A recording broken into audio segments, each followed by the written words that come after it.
자, 이제 미래엔 대단원 평가하기 확률 파트 70페이지로 가보겠습니다. 1번 주사위를 한번 던지는 시행에서 나오는 누대수가 3의 약수인 사건 A. A라는 사건은 그러면 1, 3밖에 없는 거 아닙니까? 그지? 이거와 서로 배반 사건인 것은 이라고 했으니까 1하고 3을 전혀 포함하고 있지 않은 놈을 찾아주시면 되는 거니까 3번이 정답이라고 할 수 있습니다. 짝수인 사건하고 얘하고는 절대 겹치는 게 있을 수가 없죠. 이해합니까? 오케이. 자, 그 다음에 2번 문제를 한번 봅니다. 야구에서 N타수 중에서 R개의 안타를 친 선수의 타율은 N분의 R이다. 당연히 여러분 타수 중에서 안타 친 놈이 차지하는 비율을 타율이라고 부르는 겁니다. 안타 치는 비율. 자, 이랬을 때 32타수에 나와서 타율이 0.25인 선수가 앞으로 48타수 더 나와서 타율이 0.3이 되기 위해서는 몇 개의 안타를 갖다가 더 쳐야 되냐 그 말인데, 자 32분의 지금까지 32타수 지금까지 안타 친 횟수를 X번이라고 해볼게요. 이놈이 지금 0.25는 4분의 1이잖아요. 그게 4분의 1. 그러면 요거는 32로 통분해봐. 32분의 8이니까 지금까지 안타를 8개 쳤다라는 걸 지금 여기서 알려주는 거예요. 지금까지 안타를 8개 친 상태야. 그러면 앞으로 48타수 더 나왔다. 그러면 32에다가 앞으로 48타수 더 나오니까 요게 앞으로 48타수 더 나왔을 때 최종적인 타석에 딱 들어선 횟수죠. 근데 지금까지 안타를 8개 친 상태에서 맞습니까? 앞으로 몇 개를 더 쳐야, 몇 개의 안타를 더 쳐야 이 확률이 10분의 3이 되겠느냐라는 말이죠. 말을 잘 이해하시는데, 지금까지 32타수 나왔으니까 앞으로 48타수를 더 나오면 이만큼이 예전부터 저 미래에 48타수 더 칠 때까지 최종적으로 타석에 들어서는 전체 횟수인데, 지금까지는 8개 친 상태야. 거기서 안타를 몇 개를 더 쳐줘야 이거 전체의 타율이 10분의 3이 되겠느냐, 3할이 되겠느냐 그 말인 거지. 지금 여기서 Y를 구하라는 이게 우리가 원하는 문제였던 겁니다. 자, 이거 계산을 해보면 얼마입니까? 분모가 80인가요? 80? 80분의 8 플러스 Y가 10분의 3이 된다라는 말이니까요. 여기 8배 했으니까 이거 38이 24, 8 플러스 Y가 24가 되면 되네요. 자, 따라서 Y는 16. 앞으로 16개를 더 쳐야 된다는 걸 알 수가 있습니다. 자, 말 뜻을 갖다가 잘 이해할 수 있느냐를 묻는 거야. 자, 그런데 뭐 이거는 야구를 좀 더 알아야 잘 이해하고 그런 건 아니죠. 타율이란 말만 잘 이해하면 되는 거지. 타석에 들어선 횟수 분의 그 중에서 타석에 들어선 횟수 중에서 안타를 친 횟수, 요걸 타율이라고 부른다고.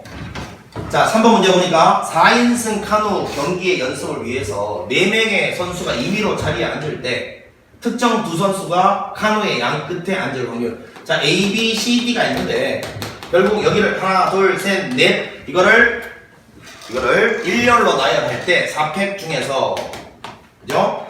보니까 특정 두 선수가 카누의 양 끝에 앉을, 여기서 특정 두 선수가 누군지를 정하는 것은 확률에 해당되지 않습니다. 그냥 특정 두 선수가 누군지를 정하는 건 확률에 들어가는 게 아니야. 예를 들어서 이 두 개의 선수를 특정 두 선수라고 치면 여기 A, 여기 B 먼저 나열하는 방법 2팩이고요.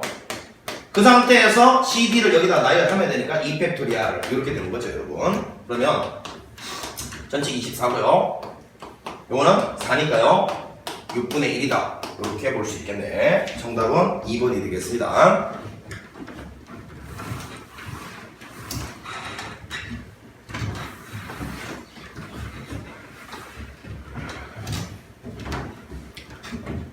됐나? 자, 그 다음에 4번 문제를 한번 볼게요. 4번 문제.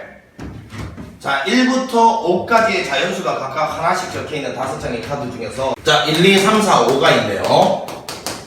이 중에서 임의로 2장의 카드를 뽑아서 첫 번째 뽑는 카드에 적힌 수를 갖다가 A라고 하고 두 번째 카드에 적힌 뽑은 수를 B라고 할 때, 자, 이때라고 해서 여기서 문장을 끊었어요. 두 변의 길이가 각각 A이고 나머지 한 변의 길이가 B인 이등변 삼각형이, 자, 두 변의 길이가 각각 AA로 같은 이등변 삼각형인가 보네. 하나가 B인 이등변 삼각형이 둔각 삼각형이 될 확률을 구하래요. 자, 자, 꼬라지가 뭐 이렇게 되겠지, 뭐 이렇게. 여기 각도가 이제 둔각이 될 확률을 갖다가 구하라. 그 말이네. 선생님 왜 여기가 둔각입니까? 이런 사람 없겠지 설마. 야, 이게 이등변 삼각형에서 이각이 같은데 이각이 둔각이네. 이거 두 개 더해서 벌써 장난해? 180도 넘어서는데 말이 되냐 그게? 안 되지? 여기가 둔각이라. 자, 그러면 일단 전체 경우의 수는 여기 뽑을 수 있는 가지수가 5가지고, 맞죠? 서로 다른 카드를 한 장씩 뽑고 꺼낸 카드는 다시 넣지 않는다. 이렇게 이야기했으니까. 전체 가지수는 5 곱하기 4 해서 20가지인데, 그 중에 이 위에 이 둔각삼각형이 될 A, B의 순서쌍이 몇 가지 있는지 한번 보고 있네요. 자, 그럼 여기서 이제 복습, 중학교 때 복습을 한번 해보는데, 이런 겁니다, 여러분. 자, 우리 삼각형 중에서는 일단 둔각, 예각을 결정짓는 기준이 직각이에요, 직각. 자, A가 있고 B가 있고 여기 C가 있다 치면 요때는 A제곱 더하기 B제곱이 C제곱과 같아지는 거고요. 여기서 요 빗변 입장에서 이 직각각도다 요 빗변 쪽이 짧아지면 요 각이 줄어들겠죠. 그래서 예각은 요게 더 짧아요, 이렇게. 자, 여기가 이제 A고 여기가 B고 여기가 C 되면 여기가 예각될 때는 A제곱 더하기 B제곱하고 C제곱 중에서 요쪽이 이 직각이 비교해봐. 직각을 비교해서 요쪽 C쪽이 더 짧아지니까 요렇게 된다고. 그 다음에 둔각일 때는 여기가 90도보다 커지니까요. C가 더 길어져요. 이렇게 길어진다. 이렇게. 자, 여기를 A라고 B라고 C라고 하면요. A제곱 더하기 B제곱하고 C제곱 입장에서 C제곱 쪽이 더 길어야 요게 둔각을 만족하는 조건인 거예요. 알겠니? 지금은 중학교 도형 관련하는 시간이 아니니까 요거 증명은 생략한다. 기억을 이렇게 하라고 알려준 거야. 기준이 같을 때가 직각이면 예각은 C가 짧아지니까 C 쪽이 작고 둔각은 C가 길어지니까 C 쪽이 크다. 이렇게 형상화 시켜. 이해 갔죠? 그러면 요거를 이제 봤으니까 지웁니다. 자, 그러면 이제 우리가 만족돼야 될 조건이, 자, 요 A제곱하고 A제곱, 자, A제곱 더하기 A제곱을 했을 때 요게 B제곱이 빗변 쪽이니까요. 둔각이면 이쪽이 더 길어야 된다라는 말이에요. 둔각이라고 했으니까. 따라서 2A의 제곱이 이렇게 된다라는 말이죠. 이렇게. 맞죠? 이해 갔습니까? 오케이. 주의. 여기서 정말로 결정적인 역할을 하는 게 이것만 갖고 따지면 절대로 문제 틀립니다. 왜 틀리냐 하면 여러분 생각해 보세요. 둔각이 되기 전에 있잖아. 먼저 뭐가 돼야 돼? 먼저 삼각형이 돼야 돼요. 삼각형 성립 조건은 뭔데? 두 변 길이 합이 나머지 한 변보다 길어야 된다. 알고 있죠? 근데 이 셋 중에서 분명히 이 B가 최고 길다라는 사실, B가 빗변 쪽이니까 그지? B가 더 길다라는 사실, 이 세 개 중에서 B가 더 길다라는 사실이 확실하잖아. 요래 했을 때는 세 변 중에서 제일 긴 변이 나타나 있을 때는요. 자, 우리 이런 거잖아. 이거 두 개 더해서 얘보다 크고, 이거 두 개 더해서 얘보다 크고, 이거 두 개 더해서 얘보다 크다. 이 세 개를 보통은 따져야 되는데, 제일 긴 변이 B다라는 거 알려져 있을 때는 그냥 하나만 하면 되죠. 뭡니까? 요거 두 개 더해서 가장 긴 얘보다, 제일 긴 게 얘니까, 요거 두 개 더해서 가장 긴 얘보다 크면 돼. 선생님 왜요? 잘 보면 이거하고 이거 더한 게 얘보다 큰 거는 당연한 사실이잖아. 왜? 야, 이거 두 개만 비교해도 벌써 얘가 얘보다 큰데, 안 그래? 이거 두 개만 비교해도 얘가 얘보다 큰데 이거 두 개 더한 게 당연히 얘보다 크지. 그딴 거 따질 필요가 없어. 당연한 거니까. 그래서 가장 긴 변이 B라고 주어졌을 때는 그냥 요거 두 개 더한 놈이 B보다 길다. 요것만 만족하면 된다고. 자, 따라서 한번 써봐. 2A가 요게 B보다 길다. 요게 이제 삼각형 성립 조건인 거예요.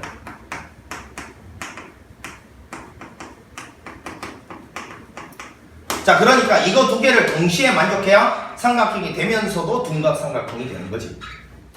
자, 그러면 이거 두 개를 한꺼번에 쓰기 위해서 B제곱을 공통분모로 넣기 위해서 양변을 제곱을 해보면요. 요렇게 되겠네, 그치? 그러면 요거 두 개를 한꺼번에 만족해야 되니까 B의 제곱은 2A제곱보다 크고 4A제곱보다 작다. 자, 요거를 만족하는 순서성을 찾으면 되니까요. 이제 나는 A를 분류 기준으로 삼아보면 되죠.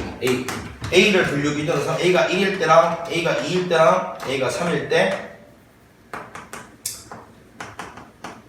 이렇게 분류 기준으로 삼아보자. 자, A가 1이면 여기 1넣으면 2, B의 제곱은 이러면 4. 자, 그러면 무조건 여러분 A를 뽑고 난 다음에 그 카드는 버려버리니까 요 A랑 똑같은 숫자가 절대 B에 올 수가 없습니다. A가 빠져나간 거니까요. 자, 그러면 B는 여기 집어넣기를 A 1이 아닌 놈부터 집어넣어야 되니까 B는 2부터 갈 수 있는데 벌써 2 집어넣으면 만족 안 하죠. 그럼 3부터는 계속해서 만족 안 하겠죠. 2 집어넣은 게 4니까 3부터는 4보다 더 커지니까 무조건 만족 안 하니까 이때는 없어요. 자, A가 2일 때가 옵니다. 2 넣으면 4, 2, 8이고요. B의 제곱이고요. 그러면 4, 4, 16이 되겠지? A가 2일 때니까 B는 1부터인데 B 1부터인데 B 1은 택도 없고요. 2는 A가 가져갔으니까 안 되고 3을 집어넣으면 9 이렇게 되네. 이때는 B가 3일 때 된다는 거 발견했고요. 그 다음에 4부터는 또 안 되기 시작합니다. 자, 요거 한 개. 자, 따라서 A가 2고 B가 3인 2,3 요거 한 개 딱 있다. 한 개. 자, A가 3일 때는 3 넣어봐. 9, 2, 18. B의 제곱. 3일 때 9, 4, 36이 되잖아. 그지? A가 3이니까 1, 2 택도 없고 B는 4 집어넣으면 어떻게 돼? 16 안 되고 5 집어넣으면 B가 5면 25니까 되네요. B가 5가 되네. 그지? 그러면 3,5 되죠? 자, A가 4면요. 요거 16에다가 이거 32고요. 이게 B의 제곱이고. 여기서부터는 16 곱하기 4인데 64인데 여기서부터는 B제곱이 무조건 안 된다라는 걸 알 수 있네. 왜냐하면 지금 여기서 제일 큰 게 5인데 그지? 제일 큰 걸 집어넣어도 25밖에 안 되는 게 될 리가 없잖아. 이해가죠? 따라서 이거는 안 된다라는 걸 발견했어. 이 밑에부터 안 됩니다. 따라서 두 가지밖에 되는 게 없다는 걸 발견했기 때문에 이렇게 되겠네요. 됐죠? 그러면 10분의 1이 우리가 원하는 정답이다라는 걸 알 수가 있습니다. 4번이었습니다. 삼각형 성립 조건하고 둔각삼각형 조건을 동시에 만족해야 된다는 거.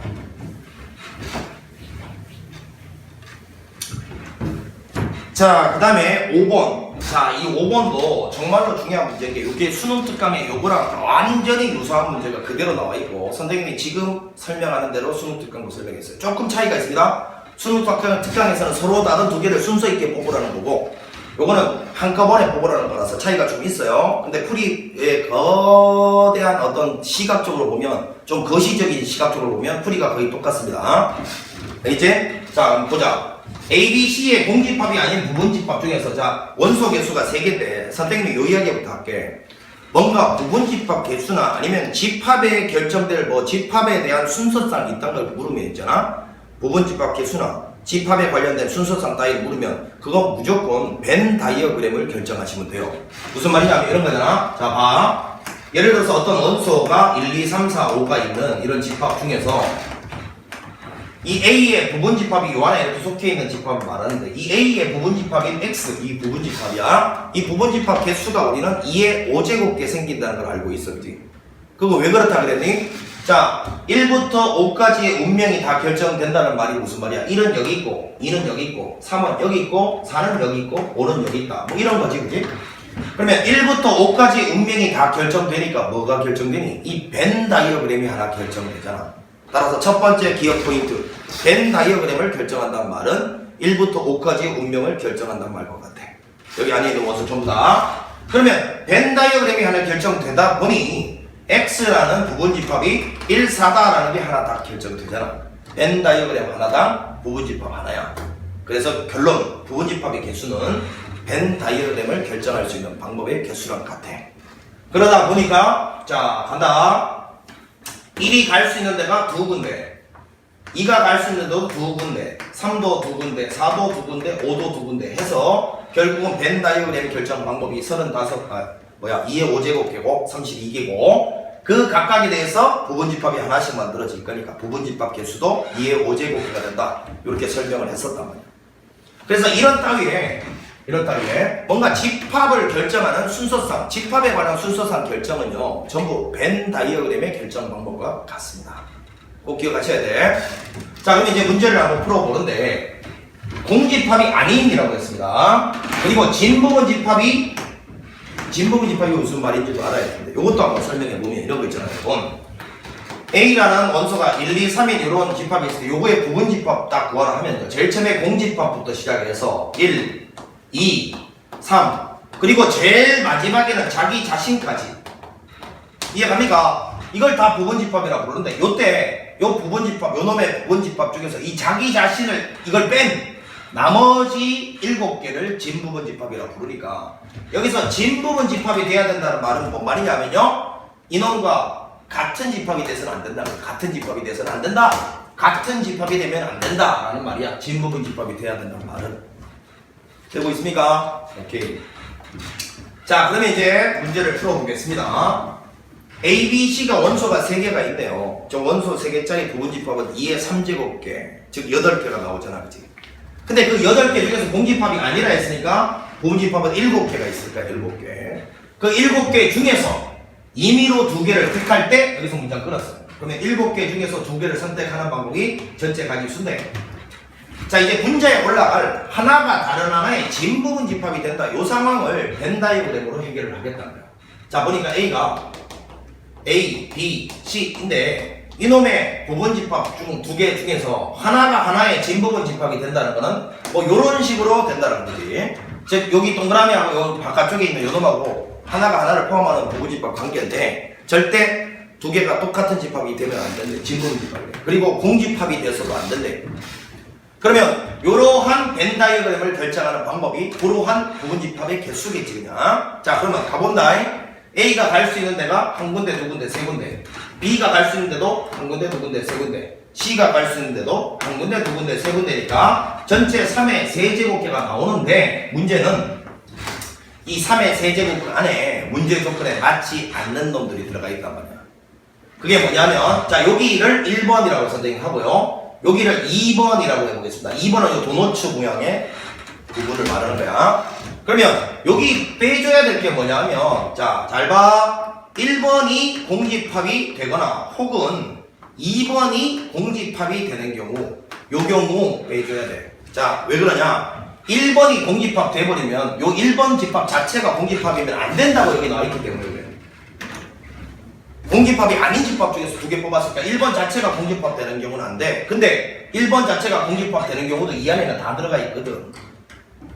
그 다음에 2번 있잖아요? 이 2번이 공집합이 아니어야 되는 이유는 뭡니까? 만약에 2번 요 자리에 원소가 하나도 없잖아요.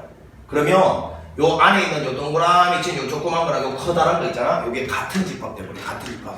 야, 생각해봐. 요거하고 요거 거기서 여기 원소 하나도 없다 치면 여기 있는 이 조그만 거랑 큰 거랑 다를 바가 없잖아. 똑같은 집합 돼버린다고. 근데 여기 진부분 집합이란 말은 뭐라고? 같은 집합이 돼서는 안 된다라는 뜻이잖아. 그래서 저 3의 3제곱 안에서 요 원소 개수가 다 포함된 게 저거니까 요거는 빼줘야 된다. 자, 계산해본다. 지금부터 요거는 1번이 공집합되는 개수 더하기 2번이 공집합되는 개수에서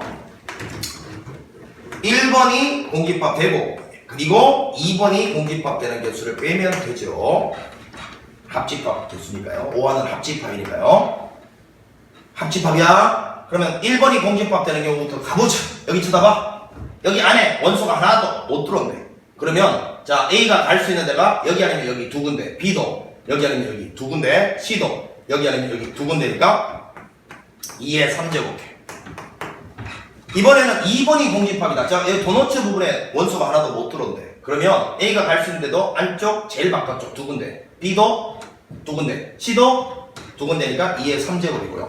여기 1번도 공집합, 2번도 공집합이란 말이 뭐야? 여기 1번 요 자리도 원소가 하나도 없고 요 자리도 원소가 하나도 없으려면 이 세 개가 한꺼번에 여기 탁 들어가는 한 가지밖에 없죠. 16에서 1 빼면 15가 되겠네요. 자, 따라서 요거는 7 곱하기 6 나누기 2팩이니까 21이 분모가 되겠고 분자는 27에서 15 빼면 12가 될 거니까 3, 7에 21, 3, 4, 12 해서 7분의 4가 된다는 걸 알 수가 있습니다. 자, 5번이었습니다. 자, 그 다음 6번 한번 가보겠습니다. 6번. 자, 흰 공 5개와 검은 공 4개가 들어있는 주머니에서 자, 주머니를 한번 그려보겠습니다. 흰 공 5개와 검은 공이 4개가 있는 총 9개가 들어있네요. 그 주머니에서 2개의 공을 임의로 꺼낼 때 라고 했습니다. 전체 경우의 수는 2 콤비네이션이고요. 그 중에서 2개가 모두 흰 공이거나 자, 흰 공 2개가 5개 중에서 2개가 흰 공이 나오거나 혹은 검은 공 4개 중에서 2개가 몽땅 나올 2개가 모두 흰 공이거나 2개가 모두 검은 공일 확률을 구하라 했으니까 이건데 소위 말해서 이걸 우리는 확률의 덧셈 정리라고 그러잖아, 그지? 흰 공 두 개가 몽땅 나오거나 아니면 검은 공 두 개가 몽땅 나올 사건은 동시에 일어날 수가 없는 배반 사건이라서 결국은 흰 공 두 개 나오거나 검은 공 두 개 나올 확률을 구할 때는 흰 공 두 개 나올 확률과 검은 공 두 개 나올 확률을 더하기만 하면 된다죠. 배반 사건일 때는 이게 확률의 덧셈 정리 아닙니까? 근데 누가 그걸 갖다가 굳이 그렇게 공식으로 살려서 씁니까? 여러분도 풀던 대로 풀면 이게 확률의 덧셈 정리를 쓰고 있는 거야. 계산은 여러분들이 해보시면 되니까 9분의 4가 나옵니다. 산수는 여러분들이 하십시오. 자, 그 다음에 7번을 가봅니다. 7번. 두 사건 A, B에 대해서 다음 중 옳은 것은 뭐 이런 거 나오면 그냥 거저 먹기고 뭐 점수 주려고 내는 거라고 생각하면 돼요. 그러니까 나올 가능성은 희박하다. 에? 자, 이건 왜 틀렸어요? 등호가 빠졌기 때문에 틀린 거고요. 자, 2번이 정답이고요. 3번은 보통, 요거는 독립일 때만 성립하는 거니까 틀린 거고요. 요거는 합사건은 이 뒤에 보통 곱사건이 일어날 확률을 빼줘야 되는 거고요. 확률의 덧셈 정리가 보통 이거잖아. 요건 배반 사건일 때만 성립하니까 틀린 거라고. 배반 사건이 아닌 상태에서 다 틀린 말이야. 4번. 5번은 이건 택도 없는 소리죠. 초딩 때문에 하는 짓이구나. 자, 그 다음에 또 8번 한번 가보겠습니다. 8번. 자, 오른쪽 그림과 같이 6등분한 정육각형에 빨파, 자, 빨강, 파랑, 3, 4, 5, 6이라고 하고, 자, 이제 보니까 빨강과 노랑, 이게 빨강이라고 하고, 그냥 이게 노랑이라고 합시다. 문제에서 빨강과 노랑과 이웃하지 않게 떨어져 있을 확률이네요. 그냥 1번, 2번에 떨어져 있을 확률. 그러면 이거를 그냥 이렇게 복잡하게 하지 말고, 그냥 6자리라고 만들면 되지 뭐. 전체 경우에서는 이 6개를 이 원탁에 앉히는 방법이니까 5팩토리얼 분해. 자, 문제에서 이제 빨강과 노랑이 이웃하지 않도록 하래요. 그러면 두 개일 때는 이웃한다와 두 개가 다 이웃하지 않는다가 여사건이기 때문에 뭐 여사건으로 물론 풀어도 되겠지만 3개 이상일 때는 3개가 이웃한다 붙어 있다 하고 3개가 다 떨어져 있다. 이거 여사건 아니라고 했습니다. 그치? 그래서 이 문제는 그냥 다이렉트로 한번 가볼게요. 이웃하지 않게 칠한다 하면 이웃해도 되는 이 4개부터 먼저 앉히라고 했어요. 그러면 요 4개를 이 원탁에 앉히는 방법은 3팩토리얼이죠. 그래서 4개가 이렇게 앉았다 치면 그럼 여기는 요 2개는 그 사이 간격이 4군데 있으니까 그 간격 4군데 중에서 2군데 나열을 하면 되는 거 아닙니까? 자, 이건 120이라고 했고요. 요건 300은 6이고요. 요거는 4 곱하기 3 됩니까? 오케이. 자, 그러면 요거 요렇게 약분하면 10분의 6이니까 5분의 3이 정답이다라는 걸 알 수가 있습니다. 5번이 정답이었네요. 8번. 9번 봅니다. 남학생 4명과 여학생 5명으로 구성된 어떤 모둠에서 청소 남편 3명을 뽑을 때라고 했습니다. 자, 그러면 남학생 4명, 여학생 5명 합쳐서 몇 명? 9명 중에서 3명을 뽑을 때 적어도 한 명의 남학생이 뽑힐 확률이니까 6건의 확률이네요. 이래서 여학생이 3명 다 뽑힐 확률을 제외하면 되니까, 그지? 여학생 5명 중에서 3명이 뽑힐 확률. 자, 요거를 갖다가 빼면 적어도 한 명의 남학생이 뽑힐 확률이 남겠지 뭐.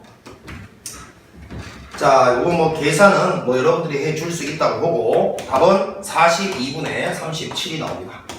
산수는 여러분들이 직접 할 몫이니까 스스로 하세요. 자, 10번 문제 보니까 요거는 뭐 5초 만에 푸는 문제잖아요, 그지?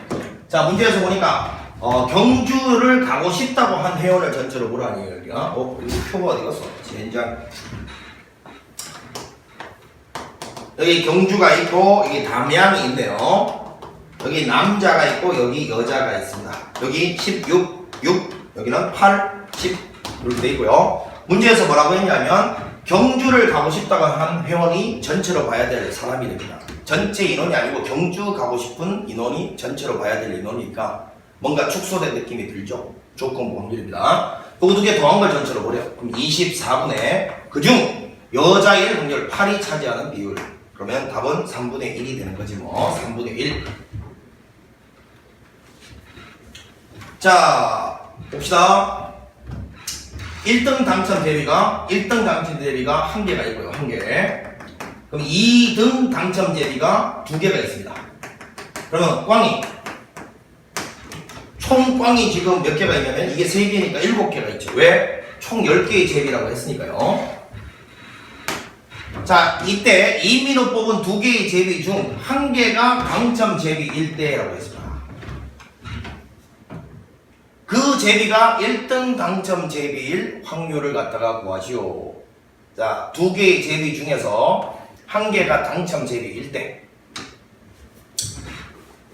그 제비가 당첨 제비일 확률을 구하시오. 자, 그러면 일종의 족구 확률인데, 자, 보니까 이래요. 본모에 들어가려면 두 개의 제비 중에서 한 개가 당첨 제비이다라는 거는, 요거는, 자, 일단 뭐,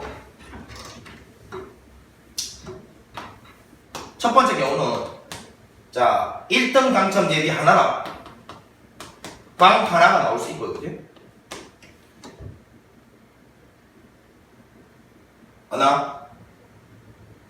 그 다음에는 두 번째는 2등 당첨 제비 하나랑 2등 당첨 제비 하나랑 꽝이 하나 나왔을 수도 있을 거예요. 자, 요 1번, 2번 더한 것이 결국은 이거잖아요. 임의로 뽑은 두 개의 제비 중 한 개가 당첨 제비일 때 이걸 전체로 보라는 이야기니까. 두 개 중에서 한 개가 당첨 제비 되려면 1등 하나, 꽝 하나일 수도 있고, 아니면 2등 하나, 꽝 하나일 수도 있다라는 소리예요. 자, 이거는 경우의 수 분의 경우의 수로 풀어도 되는 문제고, 확률 분의 확률로 풀어도 되는 문제니까, 선생님은 경우의 수 분의 경우의 수로 할게요. 자, 요 1번하고 2번 더한 게 분모인데, 그 제비가 1등 당첨 제비일 확률은 이 1번 경우를 위에다 올리라는 거죠. 1등 하나, 꽝 하나를 위에다 올리라는 소리였습니다. 자, 그러면 가볼게요. 조금 확률이니까. 자, 1등 한 개 중에 한 개가 나오는, 뭐, 1시 1이니까 그 한 가지고요. 꽝 7개 중에 하나가 나올 확률 7이죠. 7시 1이니까. 더하기 2등 한 개가 나올 확률 2시 1이니까 두 가지. 꽝 하나가 나올 경우의 수 7가지. 이 중에서 요거는 1 곱하기 7에 해당되는 놈이니까 계산해보면 요거는 14에다가 21분의 7? 21분의 7이라서 3분의 1이다 라고 할 수 있습니다. 문제가 어렵지 않죠. 11번의 답은 3분의 1이었습니다.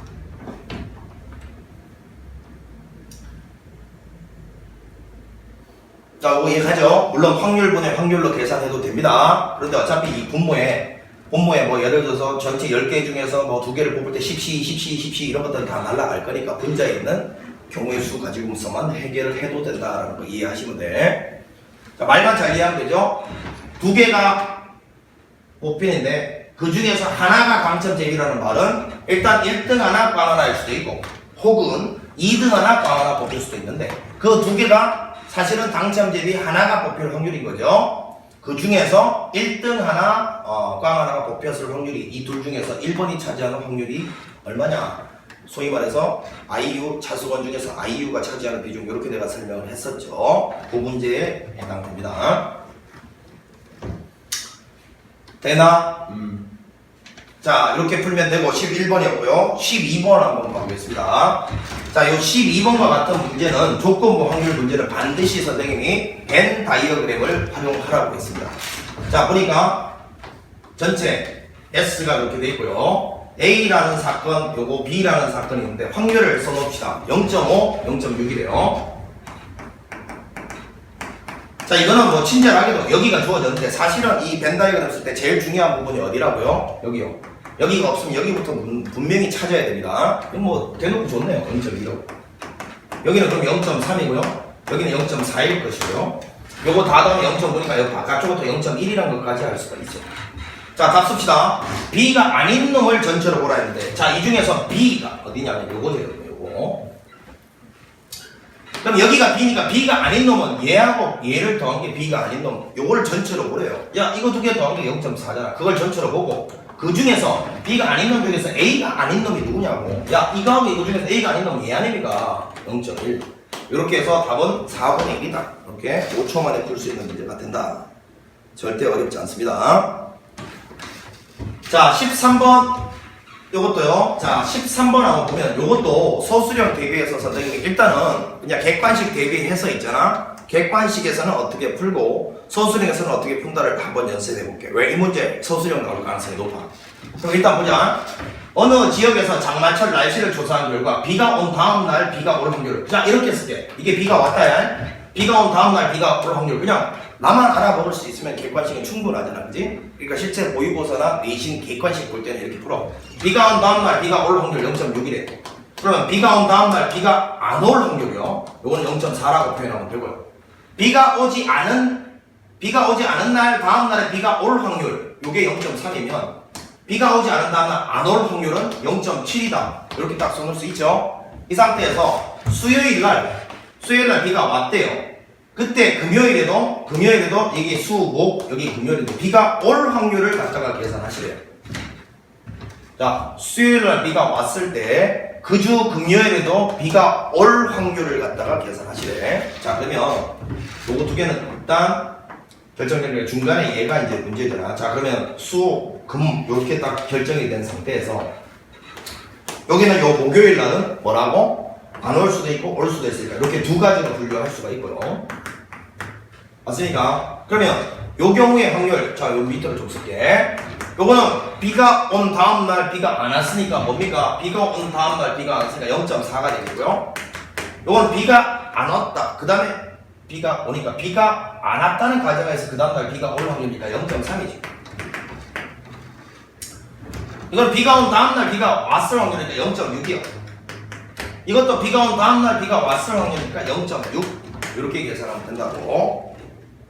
이거 계산하면 0.1, 이거는 0.36 합쳐서 0.48 이렇게 계산하면 되는 거지.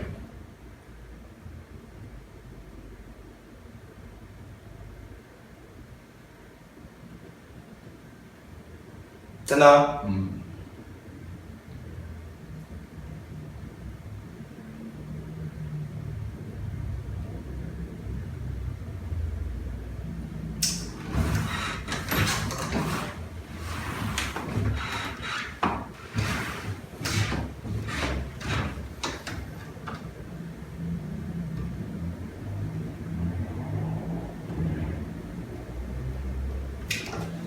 자, 요거를 사실은 요거를 서술형으로 기호로 만들어서 이제 자꾸 이렇게 풀려고 하는 사람들 못 푸는 이유가 이렇게 자기가 알고 있는 간단한 표현으로 만들어서 충분히 풀 수 있는 문제인데 이걸 자꾸 기호로 만들어 버릇하니까 풀 수 있는 것도 못 풀게 된다고요. 자, 보자. 요거랑 비슷한 문제가 어디 문제집 같은 데 있었던 것 같은데.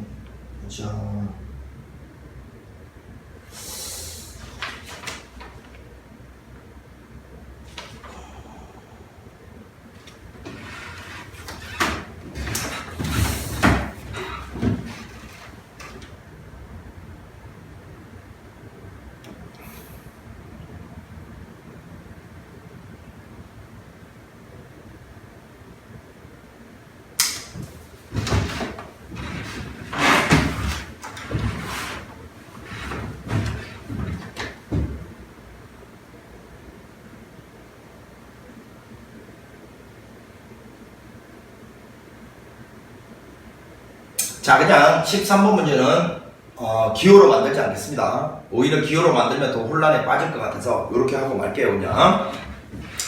자, 요거는 사실은 이런 거죠. 조건부 확률에 대한 이야기인데 비가 왔다는 가정하에서 요거 사실은 요 0.6이라는 게 전날 비가 왔다는 가정하에서 다음날 비가 올 확률, 조건부, 일종의 조건부 확률이잖아요. 그래서 이런 문제 풀 때 그런 조건부 확률의 기호를 떠올리면서 그 기호로 나타내려고 자꾸 생각을 하면 어차피 여러분 시험은 망합니다. 아까처럼 선생님이 했던 것처럼 자기가 알 수 있는 표현으로 간략하게 만들어서 풀이하는 습관을 들이세요. 알겠죠? 13번이고 자, 넘어가서 이제 14번을 보겠습니다. 14번.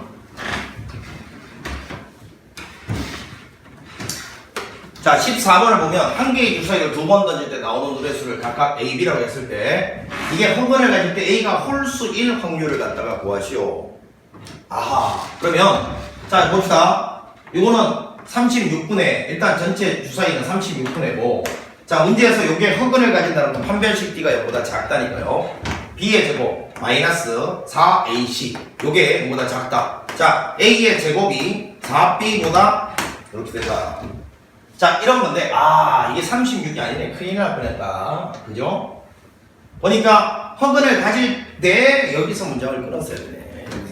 여기서 문장을 끊었어야 되니까 허근 가지는 놈에 대해서만 생각을 하래요. 조건부 확률이라. 허근 가지는 놈에 대해서만 생각하래요. 그때 그 중에서 A가 홀수 있는 놈이 몇 개 포함되어 있니? 이걸 묻는 거네. 자, 그러면 이거를 A를 분류 기준으로 가보자. A가 1일 때, 2일 때, 3일 때, 4일 때, 5일 때 6일 때로 분류 기준으로 가보면 먼저 A가 1일 때는 1보다 4B가 크다 했으니까 B는 어떻습니까? 1, 2, 3, 4, 5, 6 다 올 수 있죠? 6개라고 쓰겠습니다. A가 2일 때는 이렇게 되는 거 아닙니까? 그러면 요거를 만족하는 B는 물론 4약분 하면 되는데 그때 B가 1보다 크니까 몇 개요? 2, 3, 5개가 되겠죠. 5개. 집어넣으면 되잖아. 이 약분 할 필요도 없어. A가 3이면 이렇게 되니까 1 안 되고 2 안 되고 3부터 되죠. 3, 4, 5, 6 4개요. 자, 요거 16은 4 안 되고 5, 6 2개만 되죠. 맞죠? 자, 요거는 3부터 되니까 3, 4, 5, 6 4개 맞죠? 맞니? 오케이. 4면요. 요거는 4 안 되니까 5, 6 2개 맞고요. 25. 요건 4B. 이건 뭐만 됩니까? 5 안 되고 6만 되면 6, 4, 24. 아, 6도 안 되네. 아, 6도 안 되네. 그럼 이거는 이 뒤로는 없다라는 걸 알 수 있네. 됐어요? 이 뒤로는 불가능하다는 걸 알 수 있습니다. 제일 큰 거 넣어봤자 안 되니까, 그지? 따라서 전체 가지수가 요걸 다 더한 게 전체 가지수인데, 그지? 보자. 얼마야? 15, 17, 17개 중에서요. 17개 중에서 A가 홀수인 놈이 차지하는 가지수니까 A가 1일 때와 A가 3일 때 요게 A가 홀수일 때니까 요거 두 개 더한 게 10가지 요 놈이 차지하는 비율을 물었네요. 17개 중에서 A가 홀수인 놈은 요거하고 요거니까 10가지에 해당된다. 17분의 12 우리가 오늘 정답이었습니다. 자, 15번 가보겠습니다. 15번. 자, 어느 농구 선수의 자유투 성공 확률을 조사하여 드리면 자유투 나오는 거 보니까 독립시행의 확률과 관계되나봐요. 자유투를 성공한 후 다음 시도에서 성공할 확률은 3분의 2고 자유투를 실패한 후 다음 시도에서 성공할 확률 4분의 1일 때 첫 번째 자유투를 성공했을 때 이거는 B가 올 확률, B가 오지 않을 확률 그거 떠나왔네. 자, 이것도 간단하게 표현해보자. 자유투 성공한 후에 다시 성공할 확률이 3분의 2였다면 성공한 후에 실패할 확률은 3분의 1이다. 이렇게 자기가 이해할 수 있는 표현법으로 쓰라고요. 그 다음에 자유투를 실패한 후 다음 시도에 성공할 확률은 4분의 2였으면 실패한 후 다음에도 실패할 확률은 4분의 3이다. 볼 수 있다. 첫 번째, 그 다음에 두 번째, 세 번째를 가는데 세 번째 첫 번째 자유투를 성공했다. 세 번째 시도에서 성공을 할 확률을 구하래. 그럼 이 중간에 있는 요놈에 대해서 분류를 가지면 되잖아. 이렇게 되고 아니면 여기도 이렇게 되고 여기도 이렇게 될 요 확률을 구하는 거. 이 중간에 걸로 분류한 겁니다. 1번, 2번입니다. 그럼 먼저 성공했다는 가정에서 실패 3분의 1이고요. 실패했다는 가정에서 성공 4분의 1이 되고 요거는 성공했다는 가정에서 성공 3분의 2고요. 마찬가지 성공했다는 가정에서 성공이가 3분의 2 이렇게 해서 12분의 1이 되고 요거는 얼마야? 9분의 4가 되네. 됐나? 자, 요거를 갖다가 두 개를 더하라 라는 거니까 뭐 36으로 통보를 하면 되겠지 뭐. 36분의 요거는 3 더하기 요거는 16. 자, 따라서 36분의 19 요게 우리가 원하는 정답입니다. 분명히 내가 아까 이거 어디서 이런 문제 비스무리한 걸 분명히 본 것 같은데 이게 자 가봅니다. 이제 16번 문제 가볼게요. 확률이 0이 아닌 두 사건에 대해서 다음 설명 중에서 옳은 것을 고르면 이라고 했습니다. 16번 문제 확률이 0이 아닌 두 사건에 대한 다음 설명 중에서 옳은 것은 1번 서로 종속인 사건은 두 사건은 배반 사건이 아니다. 자, 종속인 두 사건은 배반 사건이 아니다. 다음 설명 중 옳은 것은 0이 아니라 했어요. 내가 뭐라 했니? 종속이면 배반이다. 배반이면 종속이다 빼고는 다 틀린 말이라고 했죠. 배반이면 종속이다 빼고는 배종만 참이라 했으니까 3번이 참인 거예요. 아니? 선생님 1번은 무슨 말인지 모르겠는데 자 1번이 무슨 말인지 모르겠으면 선생님이 뭐라 했니? 대우명제를 다져보면 된다 했잖아. 대우명제. 자 이놈의 대우명제 물론 배반 사건이 아니다를 부정하면 배반이면 이게 배반이면 종속이다의 부정은 뭡니까? 종속이다의 부정은 독립이다. 독립이다. 그러니까 이 1번 문장은요 사실 이 문장과 똑같은 말인 거야. 이 문장이 이해가 안 되면 그놈과 똑같은 의미를 가진 대우 명제를 따져보면 되잖아. 이거의 대우 명제가 얘인데 얘가 만약에 거짓이면 얘도 거짓인 거잖아. 배반이면 독립이다. 헛소리라고 했잖아. 헛소리. 배반이면 독립이다. 헛소리입니다. 배반이면 독립이다. 헛소리니까 이 1번 틀린 거예요. 왜? 이 문장하고 이 문장 같은 문장이잖아. P이면 Q이다 하고 not Q이면 not P이다. 같은 문장이에요. 자, 그 다음에 독립이면 배반이다. 독립이면 배반이다. 이것도 헛소리라고 했어요. 배반이면 독립이다. 독립이면 배반이다. 둘 다 틀린 말이라고 했어요. 오로지 참은 배종만 참이라고 했습니다. 기억해두세요. 배반이면 종속이다. 이것만 참이에요. 되겠니? 3번이 정답이다라는 거 꼭 좀 기억을 합시다. 자, 그 다음에 16번이었고요. 여러분 어떤 사건과 그 여사건 무슨 관계인데 어떤 사건과 그 여사건 배반 사건이죠. 그러니까 이 5번 문장이 배반이면 독립이다라는 말과 같은 거야. 그러니까 틀린 거야. 이것도 오로지 배종만 참이라고 꼭 좀 기억합시다. 자, 그것만 기억했으면 충분히 풀 수 있는 문제고요. 17번 봅니다. 자, 오른쪽 그림과 같이 어떤 달력에서 임의로 한 날을 택할 때 그날이 일요일 사건. 자, 일요일 사건 A라는 사건은요 5, 12, 19, 26이 되어 있고 일요일 사건. 그 다음에 B 수요일 사건 1, 8, 15, 22, 29 이렇게 되어 있고요. 날짜가 5의 배수일 사건 이게 C인데 5의 배수는 5, 10, 15, 20, 25, 30까지 있네요. 요 달력 안에서만 생각하는 거 아닙니까? 그래? 자, A, B, C가 있는데 A는 일요일 사건, B는 수요일 사건, C는 5의 배수가 나올 사건이라고 이야기를 했습니다. 자, 다음 보기 중에서 서로 독립인 두 사건을 있는 대로 고르면 이라고 했는데 먼저 A와 B는 자 어떻게 된다고요? 정의를 사용하는 게 편하다 했으니까 요거가 만약에 이거랑 같으면 독립이고 다르면 종속이라 했는데 A가 전체로 보래요. 하나, 둘, 셋, 네 개를 전체로 보고 그 네 개 중에서 B에 해당되는 거 찾으면 되는데 자, 여기가 지금 5, 10, 12 중에서 B에 해당되는 게 지금 있습니까? 없죠? 맞죠? 그러면 이게 빵이네요. P, B는 이거 계산 안 해보고도 일단 빵이 아닐 테니까 이건 절대 같을 수가 없어요. 자, 여러분 보세요. 이게 A가 사건이고요. 근데 일요일 사건이었고 이게 수요일 사건인데 배반 사건 아닙니까? 맞죠? 배반 사건이면 여기는 무조건 빵이죠.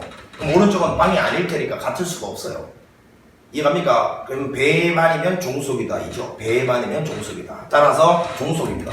기억은 틀렸고요. 자, B하고 C 봅시다. B, C. 자, 그러면 이거를 전체로 보고 B를 전체로 보고 C가 차지할 확률이 B, C와 같으면 독립이라고 했으니까 B가 하나, 둘, 셋, 넷, 다섯 개 중에서 그 중에서 밑에 있는 C는 5의 배수, 5의 배수는 이거 한 개죠. 이렇게 될 거고 PC라는 거는 이 전체 날짜 중에서 생각해야 되니까 전체 날짜가 30개 중에서요. PC는 하나, 둘, 셋, 넷, 다섯, 6개이기 때문에 마찬가지로 5분의 1이 돼서 등호가 성립하네요. 따라서 이거는 독립이 된다는 거 확인됐고요. 자, 이제 요 디귿은 선생님이 필요 충분 조건으로 한번 해보겠습니다. A 교집합 C가 이것이 PA 곱하기 PC가 되느냐 해서 된다면 독립이고 되지 않는다면 종속이 됐어요. 자, 이거는 무조건 분모가 30입니다. A 교집합 C, A 교집합 C 빨리 대답해라. 5의 배수, 요 C는 5의 배수고 요거는 A는 일요일인데 자, 교집합은 이 중에서 5의 배수 뭐밖에 없습니까? 이거 하나밖에 없죠. 됐니? 자, 이제 우변은 50개 중에서 다시 50개래 30개 중에서요 A가 몇 개? 하나, 둘, 셋, 4개고요 이거는 30개 중에서 C가 몇 개? 하나, 둘, 셋, 넷, 다섯, 6개잖아요. 이거 두 개 곱한 놈이 같냐? 택도 없는 소리죠. 같을 수가 없어요. 따라서 이거는 종속이다라는 걸 할 수 있지. 필요 충분 조건으로 하든 아니면 정의로 하든 항상 그 결과는 동일하게 나오니까 이거보다는 여러분 느낌이 오죠? 정의가 훨씬 편하다는 게 느낌이 와야 됩니다. 아시겠지? 뭐 서술형 쓸 때 학교 선생님이 이걸로 계속 풀어줬으면 서술형 쓸 때 이거 하는 척 하시고 객관식 쓸 때는 무조건 정의가 훨씬 편합니다.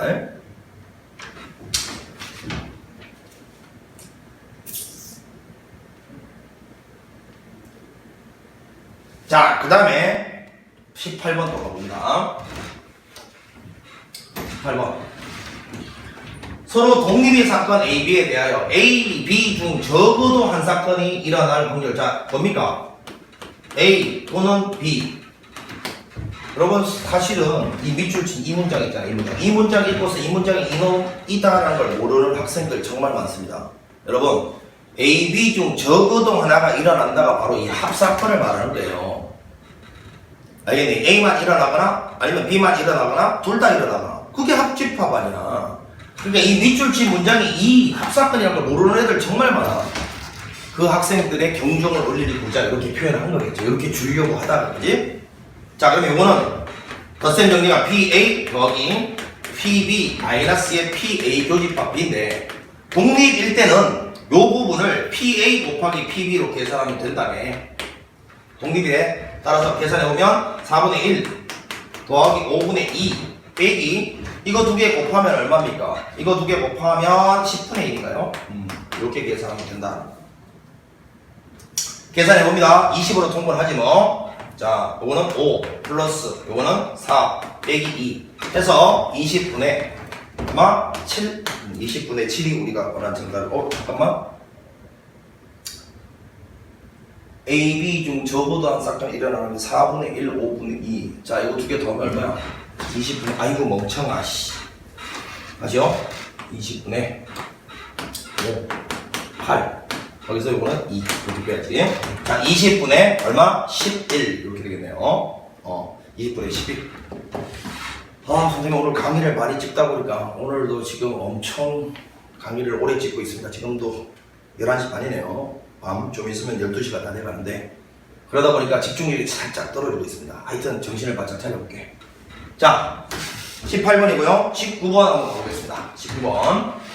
5문제 중에서 4문제 이상을 맞히면 합격하는 시험이 있다. 각 문제를 맞힐 확률이 2분의 1인 학생이 합격할 확률은 당연히 여러분 5문제 중에서 4문제 맞추거나 아니면 5문제 중에서 5문제 몽땅 맞추면 합격인 거니까요. 5문제 중에서 4문제를 맞힐 확률은 4문제 맞추고 1문제는 틀리니까 이렇게 될 거고 그 다음에 5문제 중에서 5문제를 다 맞출 확률은 이렇게 되고 물론 굳이 쓰자면 이렇게 쓰는데 이거는 안 써도 된다는 거 이렇게 보세요.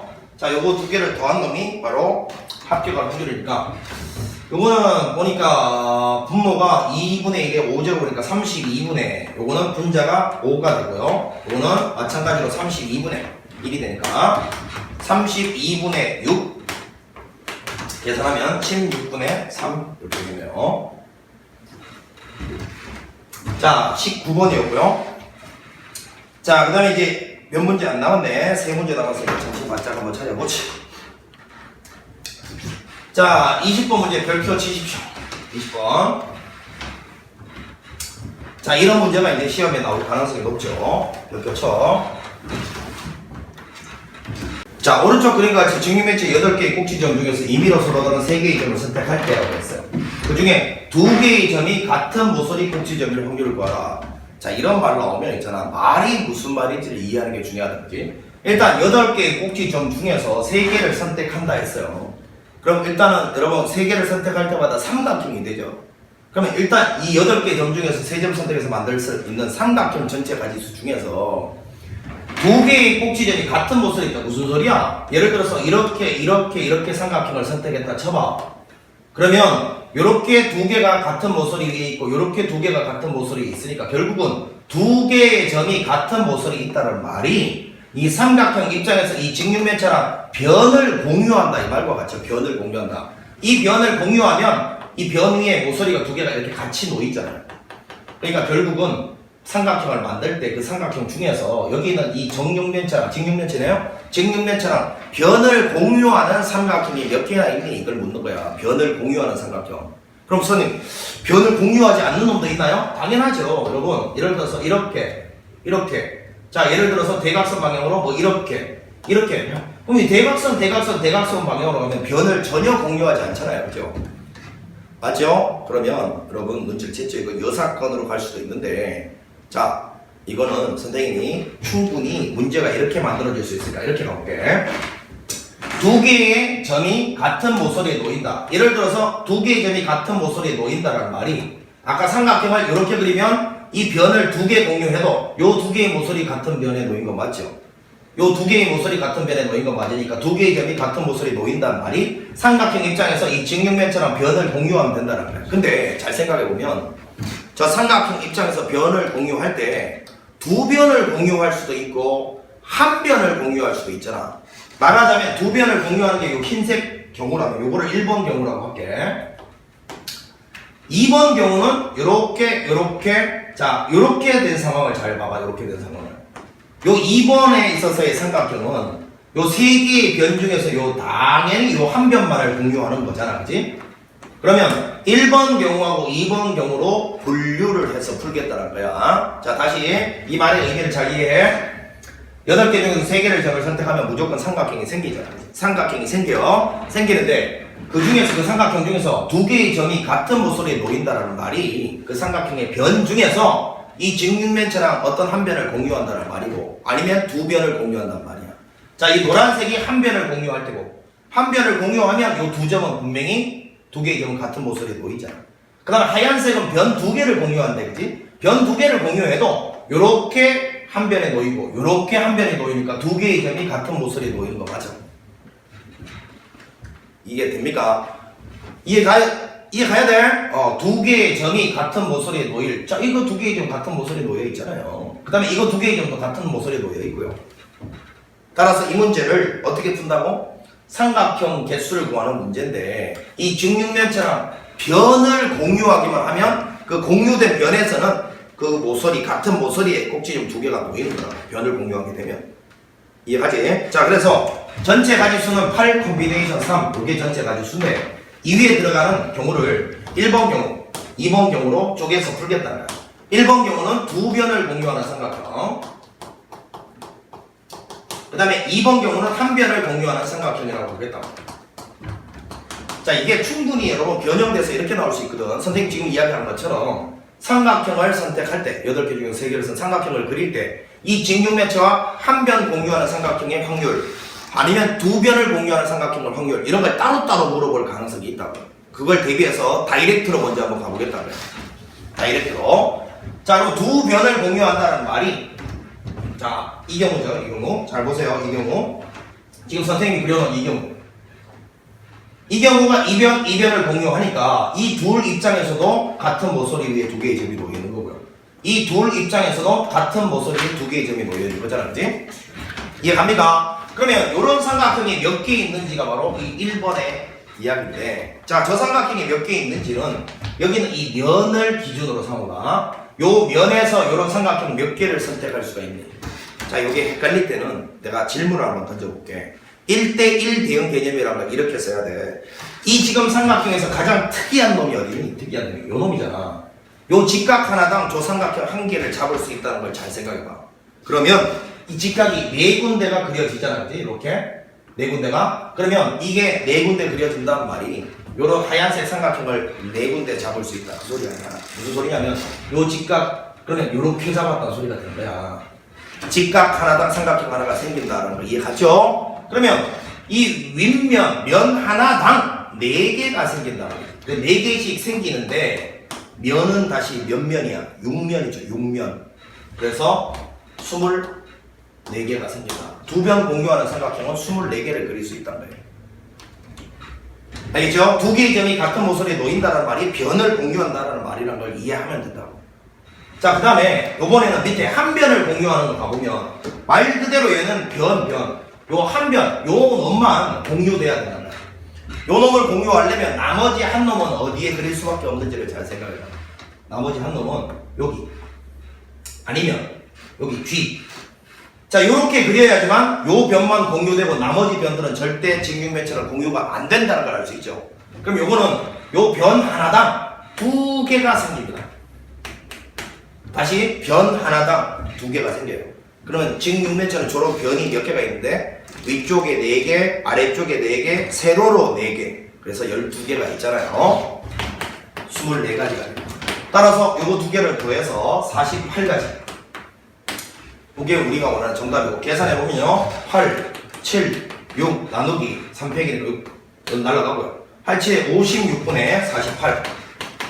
56분의 48 맞죠? 그러면 약분을 하면 2, 2, 4, 2, 8, 26, 2, 2, 4, 2, 4, 8. 뭐야 이거? 약분을 4로 하면 되는 거야. 4. 맞나? 7분의 6? 7분의 6이 정답이네요. 8로 하면 되는 거. 아, 이거 정신이 없다 지금. 7분의 6이 우리가 원하는 정답이라는 걸 알 수 있네요. 7분의 6. 자, 이제 이거를 이제 우리가 여사건으로 한번 풀어볼게요. 여사건으로 풀어보면 요 여사건이 선생님이 생각했을 때는 별로 좋은 방법이 못 되는 게, 여러분 여사건 잘 떠올리기가 힘들 수 있어요. 그래서 이게 다이렉트로 먼저 한번 가봤고, 지금 좀 전에 두 개의 점이 같은 모서리의 꼭지점이다라는 말은 일단 삼각형이 그려질 때 일단 요 직육면처럼 변을 공유하면 저런 일이 벌어진다 했으니, 그럼 여사건은 뭐야? 변을 전혀 공유하지 않도록 세 점을 선택하면 되는 거죠. 자, 아까 좀 전에 힌트를 줬어. 대각선 방향으로 선택하면 변을 전혀 공유하지 않는다 했으니까, 자, 이 점은 요런 대각선을 선택하는 거고, 그지? 그 다음에 여기서는 요렇게 요 대각선 요렇게 놓여있는 요 네 점 중에서 어떤 세 점을 선택하면 어느 세 점도, 그죠? 이 변들이랑은 공유되지 않는다는 걸 알 수가 있어요. 맞죠? 그럼 여기 4개 중에서, 자, 전체 1에서 8 콤비네이션 3 중에서 요 4점 중에서 3점을 선택하는 방법. 아니야. 혹은 또 이런 것도 있죠? 여기를 요렇게 잡고 여기를 요렇게 잡으면 이렇게 연결했을 때 요 4개 중에서 어떤 3점을 갖다가 선택해도 절대 공유되지 않죠. 요 4점 중에서 어떤 3점을 선택해도 여기는 직육면처럼 변을 전혀 공유할 수가 없다고.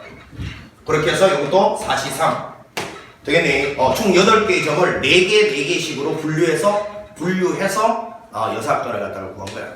그러면 이거 한번 계산해보면 8, 7, 6 나누기 3팩 6 해서 마찬가지로 8, 7에 56분의 요건 얼마야? 4, 4, 8인가요?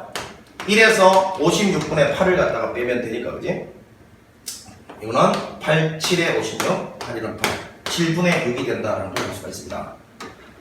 자, 근데 이 방법이 물론 간단하긴 하지만 절대 여러분 머릿속에서 잘 떠오를 수 있는 방법이 아니라서 그래요. 그리고 요 말의 의미가 두 개의 점이 같은 모서리의 꼭지점이라는 말이 삼각형을 그리되 만약에 여기 있는 요 직육면처럼 변을 공유하게 되면 이런 일이 벌어진다는 걸 느끼면 된다. 변을 공유한다는 말이란 거. 그 말을 갖다가 이해하는 게 중요합니다. 두 개의 점이 같은 모서리에 놓인다는 말이 삼각형 그렸을 때 여기 직육면처럼 변을 공유하면 저런 일이 벌어지는구나. 그러면 한 변 공유할 때랑 두 변 공유할 때로 분류해서 풀었다는 거야. 아까. 되시겠죠? 자, 좋습니다. 자, 그 다음에 이제 21번 문제로 가보겠습니다. 요 20번 문제는 요 정도, 요 사건까지 생각해봤고요.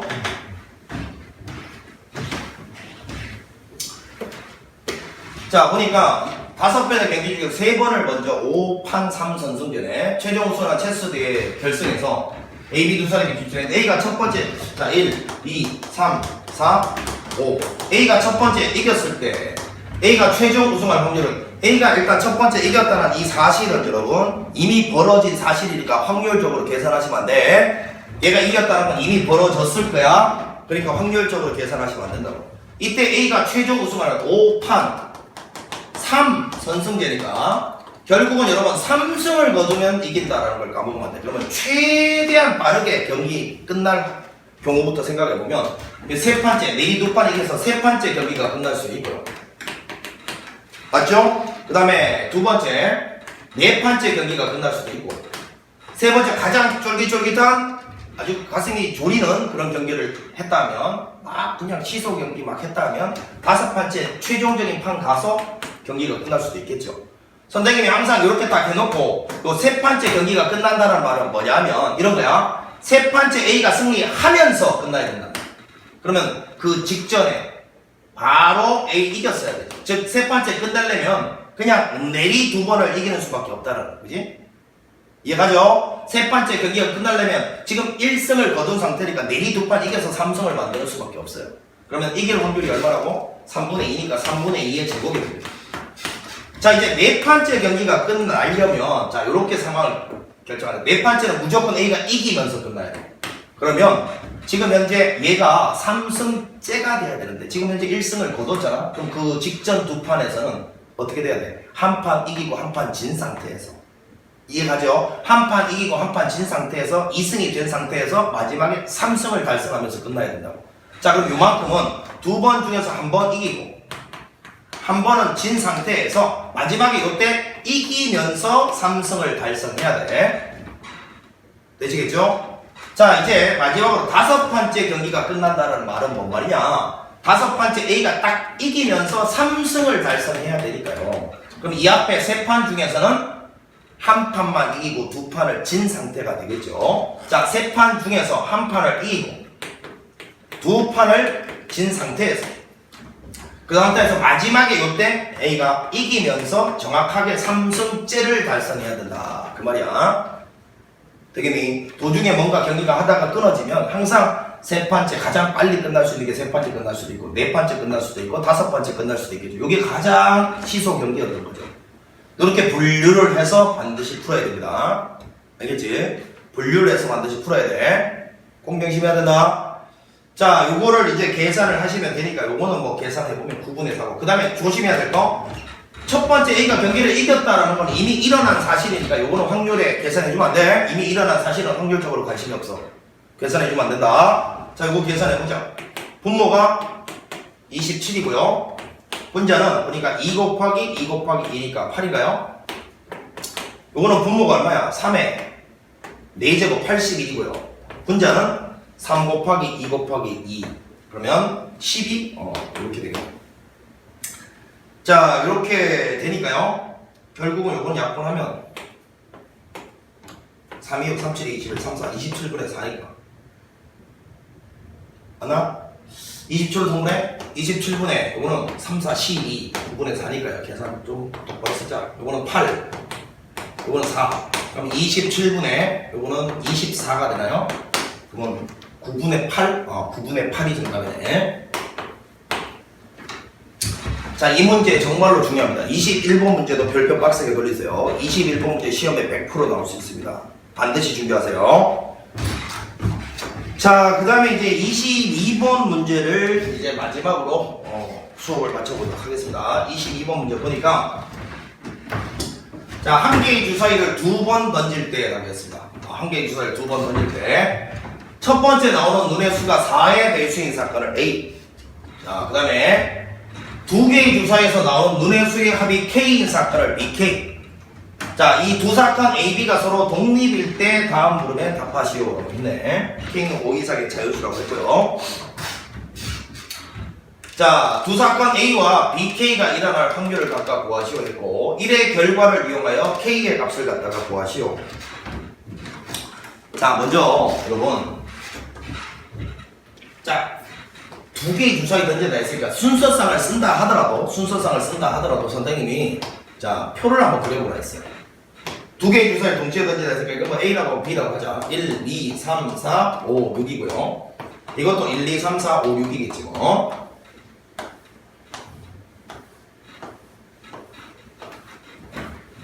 자, 이렇게 가는데 자, 첫 번째 나오는 눈의 수가 4의 배수인 사건을 A라고 했어요. 자, 첫 번째 눈에 나오는 수가 4의 배수인. 그럼 A라는 거는 첫 번째 눈이 4의 배수니까 이거지 뭐 그냥 4. 첫 번째 눈이 4인 거지.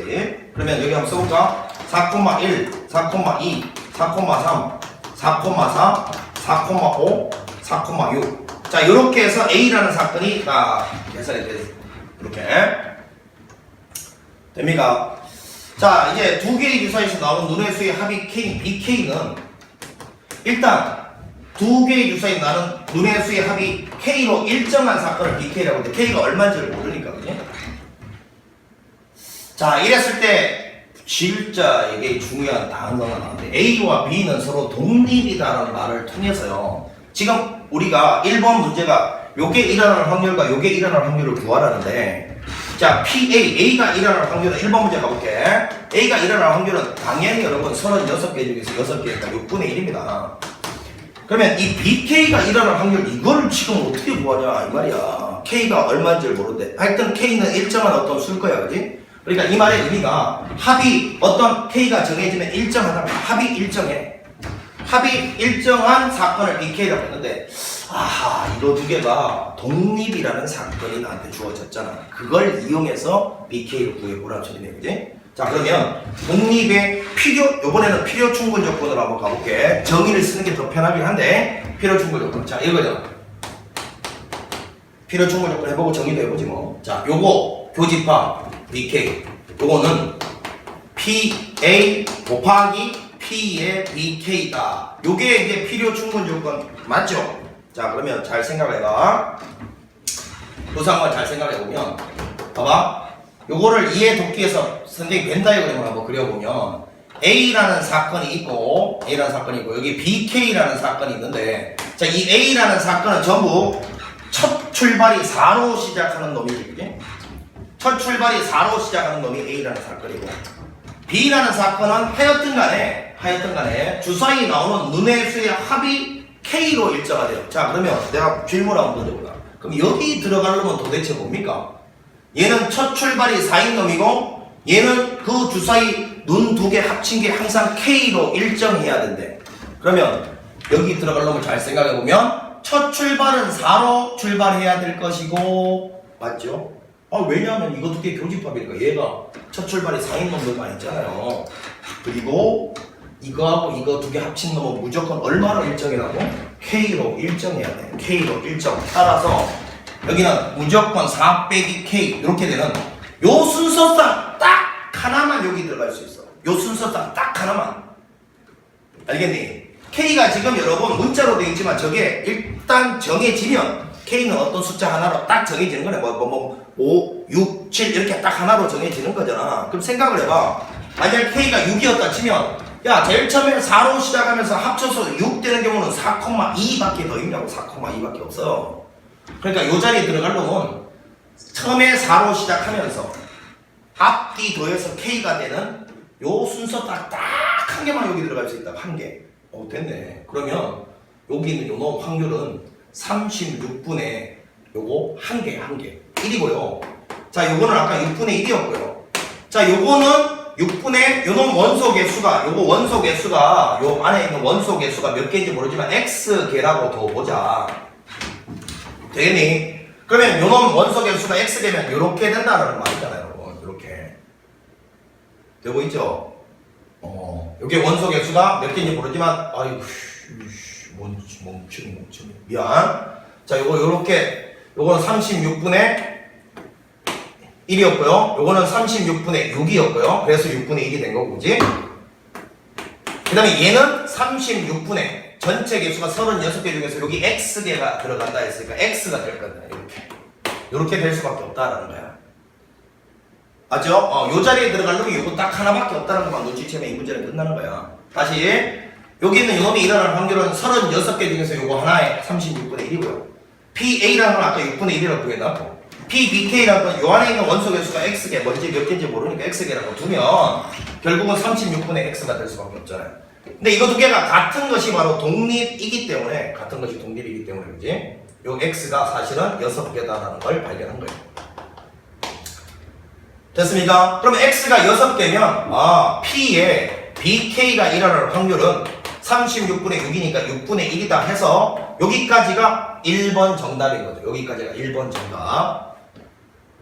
됩니까? 여기까지가 1번 정답인 거예요. 자, 그러면 선생님이 아까 뭐라 했니? 정의로 한번 가볼게, 이제. 필요 충분 조건 해봤으니까 정의가 얼마나 쉬운지 봐. 자, 만약에 정의로 요거를 찾아낸다면 요것이 맞습니까? 요거랑 같으면 독립 아닙니까? 자, 그럼 대답해봐. A 몇 개야? 6개 중에서 이 6개 중에서 여기 들어가는 놈이 요거 한 개잖아. 요거 한 개 1이지 좌변. 우변은 36분의 여기 있는 요놈 원소 개수가 몇 개인지 모르겠지만 X개라고 두면 요렇게 될 거니까, 자, 요렇게 하니까 바로 X가 6이라는 거 딱 찾아지죠. 요거는 정의를 이용한 거예요. 여전히 X가 6이라는 거 딱 찾아야 된다 말이야. 근데 아까 그거보다 이게 훨씬 편하지 않니? 이게 훨씬 계산량이 작잖아. 이해가 되지? 오케이. 그래서 X가 6개라는 거 발견했고, X가 6개라는 걸 발견함으로써 이놈의 확률은 6분의 1이라는 것도 발견한 거예요. 1번 끝났고요. 자, 이제 2번을 보면 그러면 여기 K 값이 도대체 얼마냐라는 게 2번 질문이잖아요. 자, 그러면 K 값이 도대체 얼마냐? K 값이 도대체 얼마냐? 이건데 문제에서 앞에서 뭐라고 했는지 잘 봐라. 주사위 두 눈의 합이 항상 K로 일정하다 했으니까 이 K가 주사위 두 개 눈 더한 건데 맞죠? 그 주사위 눈에 더한 합이 K가 되는 개수가 문제에서 6개가 되는 그 K를 찾으라는 거야. 알겠니? 주사위 눈 두 개 합친 그놈이 일정하게 되는 합친 눈이 일정하게 되는 그 개수가 X개 이게 6개가 되는 K를 찾으래. 그러면 이때 비로소 이거 표가 결정적이라고 하는 거야. 잘 봐요. 이거 지금 선생님 요거 동그라미 친 거 요거 두 눈의 합이 1 되는 경우죠. 그 다음에 여기는요 두 눈의 합이 3 되는 경우죠. 그 다음에 여기는요 두 눈의 합이 4 되는 경우죠. 눈치챘죠? 이 대각선 이런 방향들이 바로 주사위 눈의 합이 일정한 놈들이 놓인 개수라는 거. 만약 요쪽 이렇게 선생님 동그라미 친 거 이거 주사위 눈의 합이 5로 일정한 놈들이 요 대각선 방향에 놓이는 건데 그러면 요 BK라는 거는 주사위 눈의 합이 일정한 어떤 놈들이 모여 있는 건데 그 개수가 6개가 된다 했으니까 여기서 대각선 방향으로 6개가 모여 있는 거 찾으면 되잖아. 누구죠? 둘, 셋, 넷, 다섯, 6개인데 그럼 여기 있는 이 6개가 주사위 눈이 몇 되는 놈들의 모임인데 7 되는 놈들의 모임이죠. 그래서 이 7이다라는 걸 알 수 있다. K가 7이 돼야 주사위 눈의 합이 7이 되는 놈이 바로 6개가 존재한다는 걸 알 수 있고 요게 개수가 6개라서 이렇게 찾았다는 소리예요. 그래서 K가 7이다라는 걸 알 수가 있죠. 주사위 눈의 합이 7 되는 놈이 바로 요 6개가 존재할 수 있는 놈이다라는 걸 표 안 그리면 잘 안 떠오른다고 여러분? 표 안 그리면 잘 안 떠올라. 알겠니? 자, 그래서 K는 7이다. 이렇게 해서 마무리하겠습니다. 자, 문제가 상당히 요 뒤쪽에 발전 문제들은 상당히 난이도가 좀 있었고요. 특히나 마지막에 있는 요 놈은 선생님이 필요 충분 조건으로도 보여줬고 그 다음에 정의가 훨씬 쉽다는 것도 보여줬습니다. 그리고 여기는 요 놈이 왜 한 개인지를 이해하는 게 핵심입니다. A는 4로 시작하는 놈들이 모여있고 여기는 이 놈은 합이 일정한 놈들이 모여있는 놈인데 그럼 여기 들어가려면 무조건 앞에가 4로 시작해야 될 거 아닙니까? 왜 A 안에 있는 놈이니까요, 일단. 그리고 무조건 요 두 개 더한 놈은 K로 일정한 수가 돼야 되니까 4,4 빼기 K라는 요 딸랑 하나만 여기 딱 들어갈 수 있다. 저 한 개만 4로 시작하면서도 합친 놈이 K가 될 수 있는 유일한 순서상이다라고 생각하시면 되잖아요. 그래서 여기 들어가는 놈이 한 개다라는 게 정확하게 이 문제의 핵심이었어요. 이걸 통해서 요 X, BK 안에 원소 개수가 6개라는 것도 발견할 수 있고 독립이라는 사실로 유도한 거죠. 이 안에 들어가는 게 6개가 되려면 주사위 눈의 합이 일정한 개수가 6개가 되려면 표에서 봤더니만 이게 6개가 되려면 합이 7인 놈일 수밖에 없다. 합이 7인 놈일 수밖에 없다는 걸 발견하면 되는 문제였다. 되죠? 자, 이렇게 해서 대단원까지 마무리를 해봤습니다. 긴 시간 동안 고생 많았고 최선을 다해서 공부 열심히 해서 시험을 잘 보도록 합시다. 자, 수고했습니다.